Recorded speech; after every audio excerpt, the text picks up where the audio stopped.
Nama saya Tantri. Iya. Saya mau nanya, bagaimana caranya kita membantu menghilangkan karma buruk orang, sedangkan kita sendiri masih kesulitan untuk menghilangkan karma buruk kita sendiri. Iya, baik. Sorry.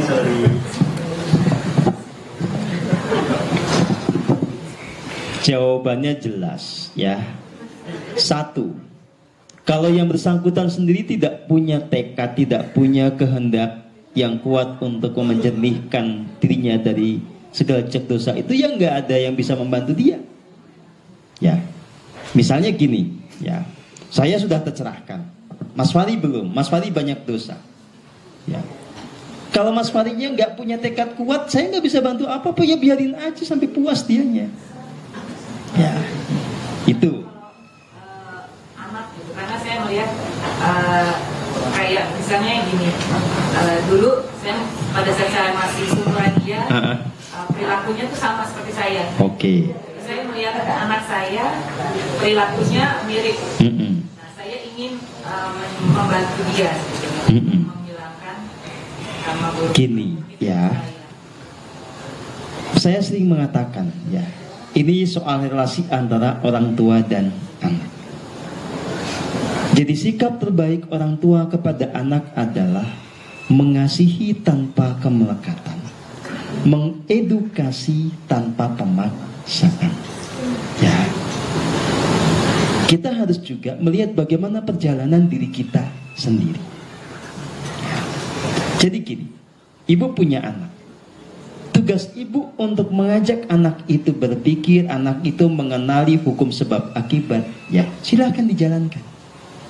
Ya, ibu kemudian di dalam keheningan, apapun kondisi ibu tetap memancarkan kasih murni. Itu bisa dilakukan dan jalankan saja. Ya, lakukan yang terbaik yang bisa dilakukan dalam kapasitas ibu. Tetapi kita tidak memaksakan agar anak itu seperti yang kita mau. Ekstrimnya begini, ya.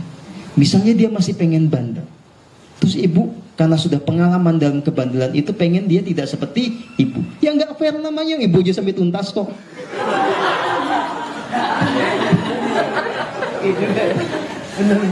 Iya kan? Ya sudah, kalaupun tidak pengen dia sesenior kita gitu ya, maksudnya seutuh kita pengalamannya, diberkati saja, tapi jangan dipaksa. Oh, dia juga punya free will kan, sudah biarin aja. Itu namanya mengasihi tanpa kemelekatan. Karena kalau kita maksa, oh dia juga punya ini sendiri kok, nggak fair gitu loh Bu ya. Nah, tetapi begini hukum semestanya, kalau ibu fokus kepada diri ibu sendiri, fokus kepada penjernihan jiwa ibu sendiri, medan energinya ibu kan akan berubah secara otomatis. Kalau medan energi ibu berubah, itu akan mempengaruhi anak walaupun nggak pakai omongan.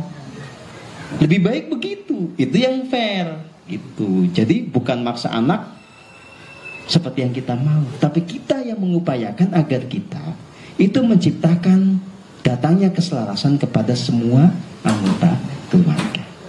Ya, bisa dimengerti Bu. Jadi ibu yang fokus kepada itu. Kalau anak itu diomongin secukupnya, enggak, ya sudah biarin gitu.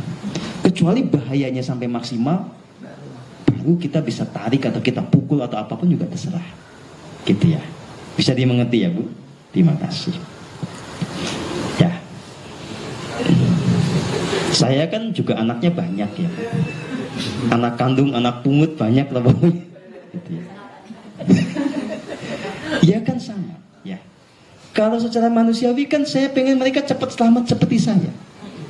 Saya pengen agar orang tidak berlama-lama di dalam jalur yang membahayakan, yang bisa bikin celaka gitu ya. Tapi kalau saya maksa mereka semua seperti saya, nggak fair juga. Orang masing-masing itu punya jalan sendiri. Bahkan ketika salah itu juga bagian proses pembelajaran ya. Saya kemudian juga begini ya, berpikir kenapa saya nggak tercerahkannya dari dulu aja gitu ya. Gitu ya. Jadi saya nggak sempat yang mengalami masa-masa yang pedih, pahit, pengalaman konyol, bodoh, goblok, itu saya nggak mengalami. Pengennya begitu kan, gitu. Tetapi ternyata, ya, itu tadi. Ini kalau apa namanya? ada satu rumusannya di dalam Zen, namanya Ensung. Ketidaksempurnaan dalam hidup ini justru itulah kesempurnaan. Ya.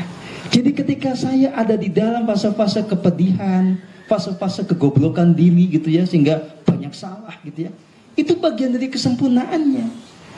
Karena dengan itu semua saya punya pengalaman hidup yang utuh. Saya tahu namanya pedih itu bagaimana, saya tahu namanya patah hati itu bagaimana. Itu ngerti semua gitu loh, secara faktual bukan teoritis. Sehingga saya bisa bedakan ketika sudah serahkan kayak apa gitu ya. Jadi hal-hal demikian bagi anak itu diperlukan. Santai aja, yang penting diberkati terus sehingga nanti dia pada momennya ketemu dengan jalan kebenaran. Ya, saya juga makanya nggak bisa maksa teman-teman yang masih mau bodoh-bodohan, ya sudah, silakan aja lah, terserah. Ya, terserah. Tetapi saya kan sudah memberikan petunjuk. Ya, jadi kalau mau lebih cepat tidak usah melewati fase-fase di mana jatuh segala macam, kan tinggal ikutin aja. Tapi kalau memang pengen jatuh segala macam, ya biarin aja. Ya, gitulah ceritanya ya, bisa dipahami ya.